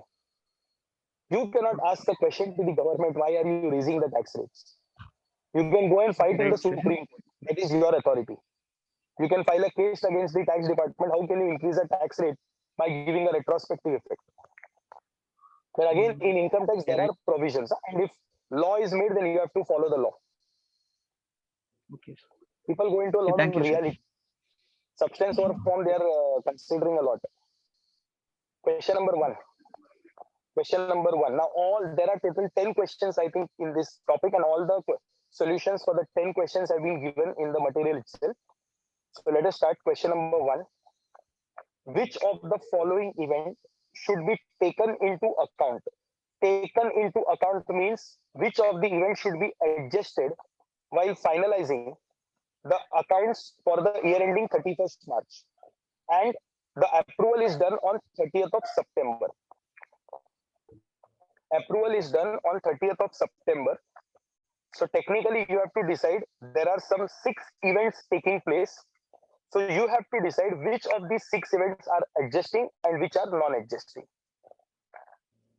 Right? So we will discuss all these 6 and then go for the solution. Point number 1. One of the several factories destroyed by fire on 28th July 2011. Adjusting or non-adjusting? It is non-adjusting event because condition is not existing on the balance sheet date. Because fire is going to take place, you don't know. So it is a non-adjusting event. Second, so it's a non-adjusting event means only a disclosure in the director's report will be sufficient. A debtor against whom insolvency proceedings were instituted prior to 31st March is declared insolvent on 21st July 2011. Sir, can I say now this is adjusting? Because as on 31st March, the proceedings for his insolvency have already started. So condition of his being insolvent is available on 31st March. And the additional or conclusive evidence you are getting on 21st July, which is an event occurring after the balance sheet date and it requires an adjustment. So what adjustment you will do? Sir, I will create a full provision for doubtful debts for the entire amount of loss. Means if it is a 100 rupee debtor and full 100 rupees is lost, I will create a provision for doubtful debts for 100 rupees. If 100 rupees is debtor and I am going to collect 20 rupees from the debtor, means I have to create a loss, that is create a provision for 80 rupees because 20 rupees is going to be collected. Right? So it's an adjusting event. Now, in the first case, whether the factory is insured or not, it is not relevant for us. What is relevant is the event is taking after the balance sheet date and condition is not existing on the balance sheet date. So it's a non-adjusting event. If the question says that it is affecting our solvency, then I will not call it as an adjusting. I will not call it as a non-adjusting. I will call it as a adjusting event. Then what adjustment I will do? Sir, make my financial statements on NRV basis. Point number C. A theft of cash of 1 crore. A theft of cash of 1 crore by the cashier in January 2011 was detected on 17th May. Sir, I think I explained this same as an example before. So it is purely an adjusting event because theft was taken place in January. So technically, as on 31st March, a condition is existing that the cash balance is not tallying. And the conclusive evidence is received on 17th May that the cash balance is not tallying because of a theft. So technically, it is an adjusting event. So what adjustment I will do, sir? I will record the loss by theft as on 31st March. So as on 31st March, I will pass the journal entry loss by theft account debit to cash. So cash balance will be reduced and loss by theft will be debited. That means it is debited to the profit and loss account as an extraordinary item. Correct? Loss by theft is an extraordinary item. So in the P&L account, it will be shown as an extraordinary item. Then the factory of the entrepreneur is permanently sealed. Permanently sealed. Please mark this word. Permanently sealed under the Supreme Court order since it was polluting industry on 20th of September. Somebody gave me an answer adjusting because the going concern is affected. Yes, absolutely correct. I know condition as on 31st March is not present. But this event which took place after the balance sheet date is affecting my going concern. My factory is permanently sealed. Hence my business is washed out. It is an adjusting event. And what adjustment I will do? Sir, I will bring down my entire financial statements to NRV. Right? So it's an adjusting event. Point number E. A major debtor died on 13th May. A debtor died on 13th May, non-adjusting event because no such condition existing on balance sheet date. A fire occurred in the godown on 1st April, damaging a huge quantity of stock. Adjusting or non-adjusting? One answer I'm getting adjusting. Somebody says non-adjusting. So this is 100% non-adjusting because condition is not available on 31st March. So as on 31st March, is the condition of fire existing? No. Right? So technically it is what? A non-adjusting event. Right? So let's go for the solution.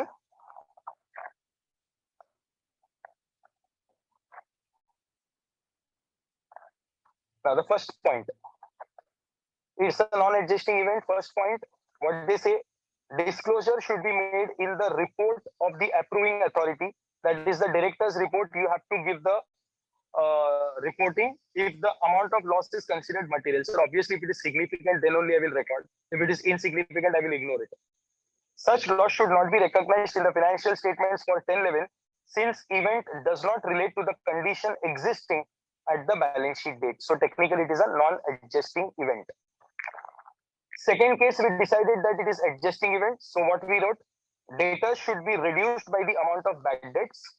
Reason as per AS4, here they have put the definition of adjusting event. What they say, assets and liability should be adjusted for events occurring after the balance sheet date that provide additional evidence to assess the estimation of amount relating to the condition existing at the balance sheet date. So in the reason, the definition of adjusting event is given.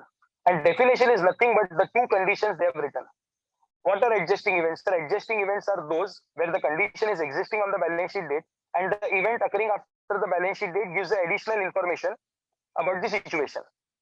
So the assets and liability should be adjusted accordingly. You can write it in your own words also.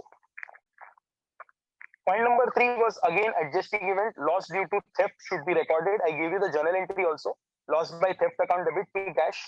Same definition is again written over here of adjusting event in the form of a reason. Same definition. D was also adjusting because the factory was sealed. The factory was sealed by the Supreme Court order. So the financial statement should be prepared by not following the fundamental assumption of going concern. Means I will write it in the bracket NRV basis. So you have to record your financial statements on NRV basis, right? Reason. Now reason will be with respect to that exception. Reason will not be exactly the same as you saw in the B point and C point. What it says, as per AS4, assets and liabilities should be adjusted for events occurring after the balance sheet date that indicates that the fundamental accounting assumption of going concern is not appropriate. That is, the continuance of existence or substratum of the enterprise is no more. So here the reason is different. The reason states that the assets and liabilities should be adjusted if the event occurring after the balance sheet date affects your going concern. So in the D point, reason is different. Substratum means the normal course of business is affected. Substratum means your normal course of business is affected because of any event. Then point number D, E and F, point number E and F, both are only non-adjusting events. So only disclosures are required. So a same answer is given for both of them. So what it says, disclosure should be made in the report of the approving authority since the amount of loss is material. Such loss should not be recognized in the financial statement for the year 10-11 since such event does not relate to the condition existing at the balance sheet date. But sir, you can also give a second opinion. What is the second opinion? If the loss amount affects the solvency position, then adjustment to be done. That is, bring the assets and liabilities to NRV. That is not assuming going concern. So you can give a second opinion if you want. Because nowhere in the question it is written that it is affecting your going concern. So even if you don't answer that, it is fine. But I have also given a second opinion. Means technically these are non-adjusting events, so only disclosures are more than sufficient. But if it affects the going concern, then you can definitely show it as an adjusting event also. Right? So this is the solution for question number 1, and this had come in exam. So I would wish that this question doesn't come in exam because it is too lengthy for 5 marks. It will consume a lot of time. Yes, Hemant. Sir, just a clarification on point E. What if the major debtor was hospitalized before the balance sheet? So that can be treated as some sort of condition.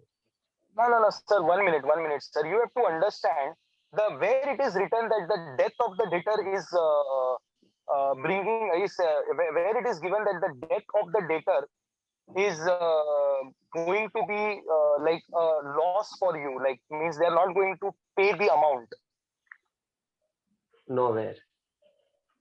Right. So even if the answer such loss should not be recognized. Now see, even if the debtor has died, the condition is not existing on the balance sheet date that whether he will pay the amount or not. Okay. And even if he is hospitalized, before 31st of March, right? Will he tell in the will he call and tell you that I am going to die now and I will not pay you the amount?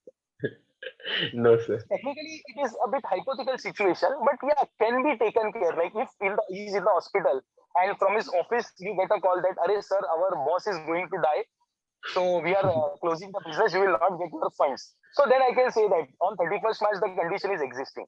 Then you can consider this as an adjusting event. Yes, sir.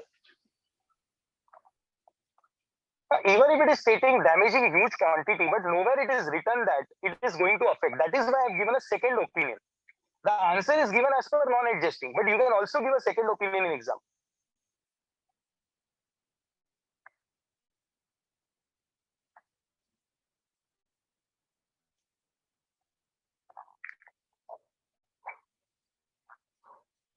Right?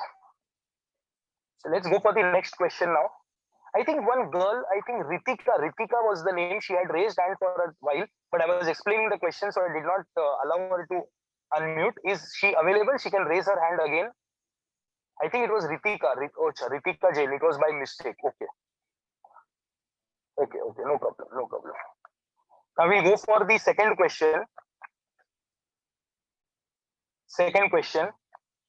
What will be the treatment? Now you will find all similar type of questions. We have put 10 questions over here. All the module questions are covered. So no need to again go and check the module. All the module questions we have covered. What it says, what will be the treatment of the following in the financial statements for the year ended 31st March 2012 of a limited company?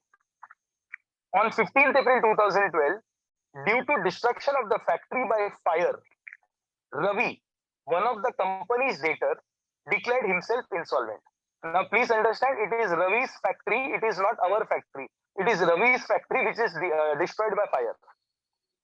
Right? And Ravi is our debtor. He has been declared himself as insolvent because of the loss by fire in his factory. He owed 2 lakh rupees to us. Will this be adjusting or non-adjusting? Non-adjusting, because on 31st March, no condition is existing whether he will declare insolvent or not. So it is a non-adjusting event. Correct? So let us have a look at the solution.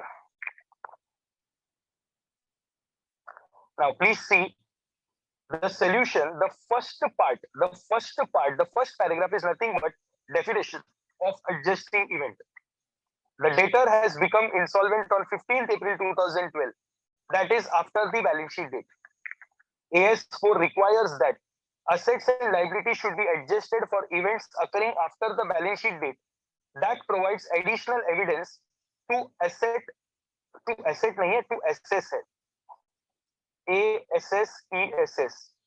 to assess the estimation and amount relating to condition existing on the balance sheet date.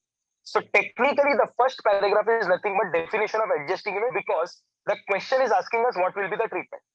So we are giving a provision that if the event occurring after the balance sheet date is related to the condition existing on the balance sheet date, then adjustments will be made. If it is not relating, adjustments are not required. Further, now this paragraph, this is an additional paragraph. I feel even if it is not written in exam, that will be fine. Now what it says, if the fire had occurred on or before 31st March, then the same should be treated as an adjusting event, and adequate provision for bad debts should be created to cover the loss arising out of such insolvency of a customer, which occurs after the balance sheet date. Now, sir, in the question, nobody has asked us this opinion, right? They are just telling this is the situation, what should be the treatment. So question is not asking us what will be the situation if the fire took place before or on or before 31st March.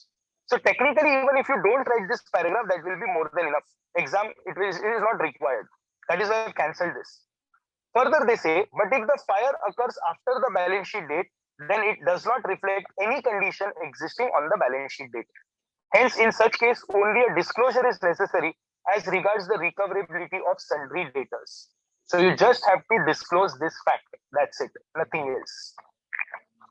Right? So this paragraph, if you want, you can write in exam, but it is nowhere asked in the question. That is why I've cancelled this out. I've chalked this out. Right? I hope this question is clear.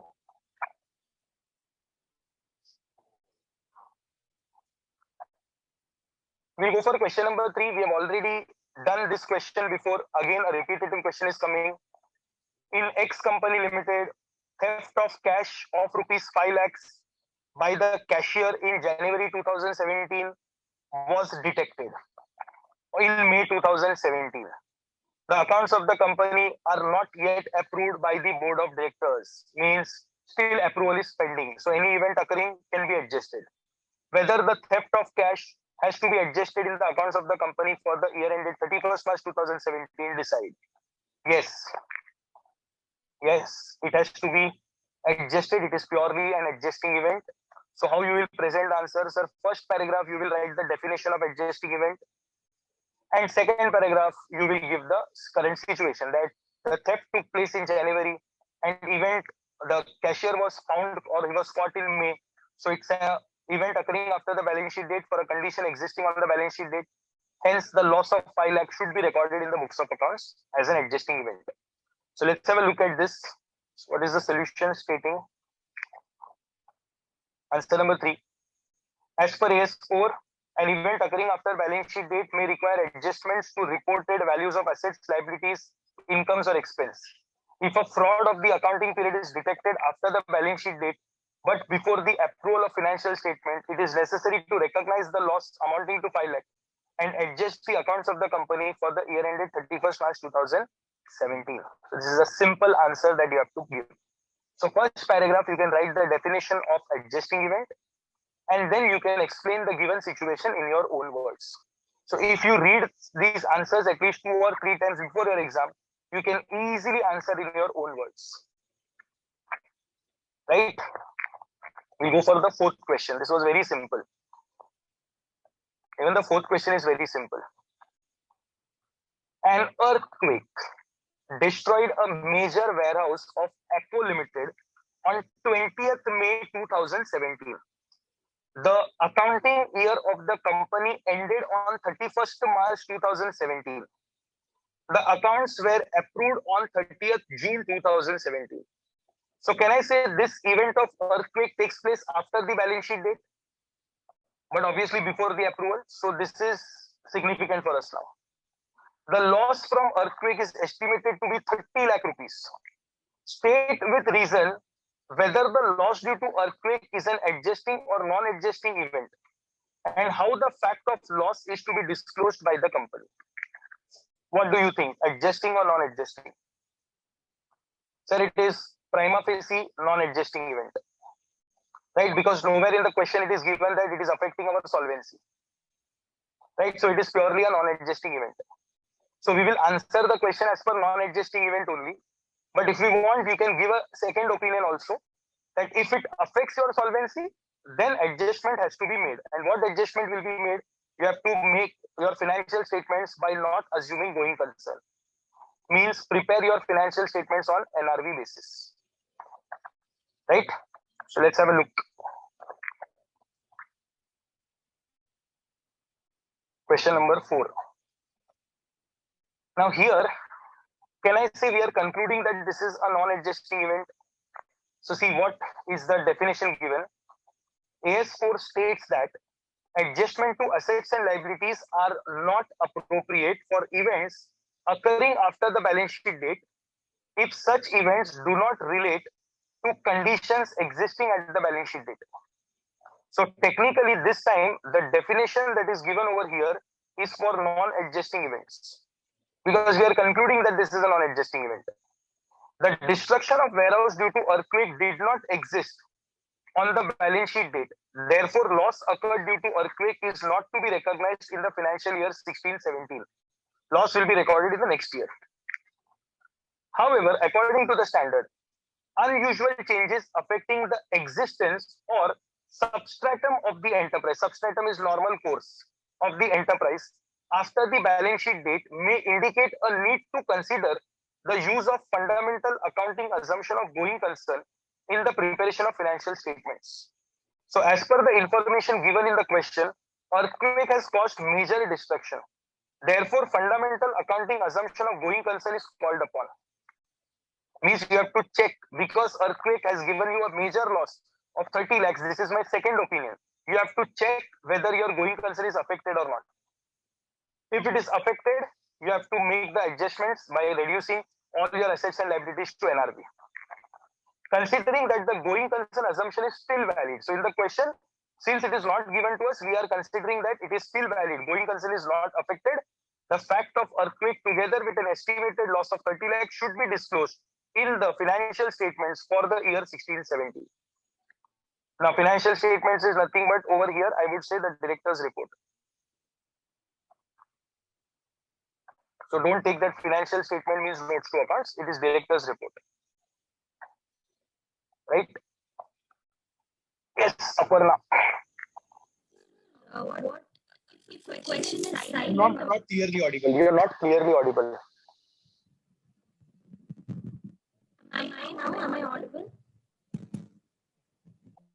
Unmute once again. Can you hear me, sir? Hello? Log out and log in. Leave the meeting, join again.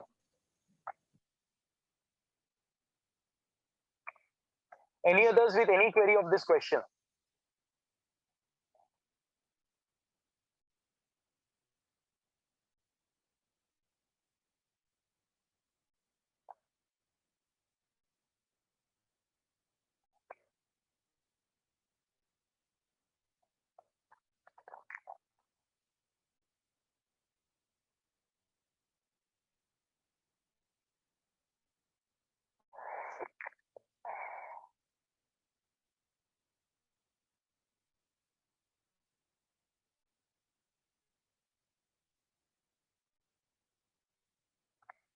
Yes, Aparna. Am I audible now, sir? Yes, you are. What if the question is silent about the board of directors approval of the company accounts? That is, do we have to assume in every question that it is always assumed on the 30th of June? Or No. That was just an example in which I used the 30th June as the date. Okay, that is sir. not any fixed or compulsory date. If in the question it is not given whether the accounts are approved or not, always answer assuming that it is not yet approved. Okay, so in that case, the question is silent, and it is given in the question that the condition is existing on the date of the balance sheet, and the conclusive evidence is after 30th of June. So in that case, what do I do? Non-existing means in that case, it will be means I would say it is an event not occurring after the balance sheet date. It is an event occurring after the approval of accounts. Okay. So only a disclosure in the director's report will be required if the amount is material enough. Okay, sir. Okay. Right? Even if the condition is existing on the balance sheet date, I am in full agreement. There is a condition existing on balance sheet date, but the event took place after the approval of accounts. So adjustments cannot be done because the adjusting event definition is not fulfilled. Okay, sir. Okay. So you will just give a disclosure in the director's report if it is material transaction. Okay, sir. Right? We'll go for question number 10, which is a similar type of question. So director's report is prepared after the auditor gives his audit report. Because for whatever questions auditor is asking in the audit report, all those solutions will be given in the director's report. So technically the director's report is prepared after the auditor handovers the financial statements. MEC Limited, question number 10. MEC Limited could not recover an amount of 8 lakhs from a debtor. The company is aware that debtor is in great financial difficulty. Company is aware that the debtor is in great financial difficulty. The accounts of the company for the year ended 31st March 2011 were finalized by making a provision at 25% of the amount due from that customer. Means technically 8 lakhs into 25%. So 2 lakh rupees RDD is already created.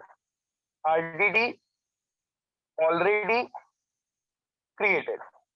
Correct? In May 2011, the debtor became bankrupt and nothing is recoverable from him. Do you advise the company to provide for the entire loss of 8 lakhs in the books of accounts? Yes or no? Yes means you are considering this as an adjusting event. And sir, this is an adjusting event because you are already aware about the financial difficulty of the debtor. So as on 31st March, the condition that he may declare insolvent is available. And in May 2011, final conclusive evidence you got that he has been declared insolvent. So technically, you have to create further 6 more lakhs of RDD. So total 8 lakh rupees RDD will be recorded as on 31st March 2011. Right? And debtors will be written off in May 2011 when he is actually declared insolvent. And debtor will be written off against the provision amount. So today you will create a provision, PL account debit 8 lakhs to RDD 8 lakhs. This you will do on 31st March 2011. and say on 1st May he has been declared insolvent. So 1st May you will pass the entry RDD account debit 8 lakhs to debtor's account 8 lakhs. So debtor gets written off on 1st May. Right? Or you can also show the entry like this: bad debts to debtors and then RDD to bad debts. That is also you can show the entry. So I have directly bad debts anyhow gets cancelled. So I have directly shown RDD to debtors. Right? So no one is asking you the accounting treatment in the exam. No journal entries have to be passed. You just have to. Sir, why can't you make a provision on 31st March? Because it is an adjusting event. So adjustments have to be done. Accounting standard tells you to do. So why are you asking me? How can I make a provision? AS4 is telling you to make a provision.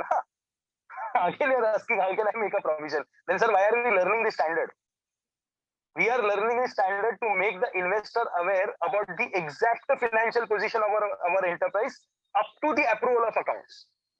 So, up to the approval of accounts, whatever is happening in our enterprise should be shown in our balance sheet of this year itself. You cannot postpone it to the next year, because if you postpone it to the next year means you are not disclosing your proper information. So let us have a look at the solution for this. It's a similar type of question that we saw. Now, first point, same the definition of adjusting event. Adjustment as per AS4, adjustment of assets and liabilities are required for events occurring after the balance sheet date if the event provides additional information to the condition existing at the balance sheet date and is also materially affecting the valuation of assets and liabilities on the balance sheet date. This is your definition of adjusting events. You can also put a full stop over here. If you don't want to write this, no problem. You can put a full stop over here. As per the information given in the question, the company was aware that the debtor was already in a great financial difficulty at the time of closing accounts. Bankruptcy of the debtor in May 2011 is only an additional information to the condition existing on the balance sheet date. Also, the effect of a debtor becoming bankrupt is material, as the total amount of 8 lakhs will be a loss to the company. Therefore, the company is advised to provide for the entire amount of 8 lakhs in the books of accounts for the year ended 31st March 2011. Simple solution. So maximum for all the questions, you can have a standard first paragraph, that is definition of adjusting event. But where you have concluded that this is a non-adjusting event, you can write the definition of a non-adjusting event. Right? So what will be the definition of non-adjusting event? You can simply write adjustment to assets and liabilities are required only for those events occurring after the balance sheet date if it provides evidence of the condition existing on balance sheet date. If no condition is existing, no adjustments are required. Right? Sir, if company is not aware, then must. If company is not aware about its financial difficulties, then technically it is a non-adjusting event. Means as on 31st March, no condition is existing. Right? So we have completed, I think, overall 5 questions. Right? Question number 1, 2, 3, 4, and then 10th one. So 5, 6, 7, 8, and 9th question we'll be doing in the next session. That is our tomorrow's session. And this will be completed, I think, in the first half an hour odd. Once we complete this, we will be starting with AS20 EPS. Earnings per share. Very, very important accounting standard. And you can expect a question from that AS, full practical. Now, from last 3 days, we are doing full theoretical AS. So now I've decided Saturday and Sunday, weekends, we will be doing pure practical accounting standards. So tomorrow we will start with AS20. Sunday it will get over, and Sunday we will start with again AS12, which is accounting for government grant, which is again a practical accounting standard. Right? So this is our agenda for Saturday and Sunday. And Sunday, after AS12 is completed, for the last 1 hour 15 minutes odd, we will complete AS7 remaining part for the early bird students, and regular students can take a leave for that. What PDF, sir? I've already distributed the PDF. I have already answered Chandan Raj. It is, how can you consider this as a prior period item? What logic do you apply, boss? You're absolutely wrong.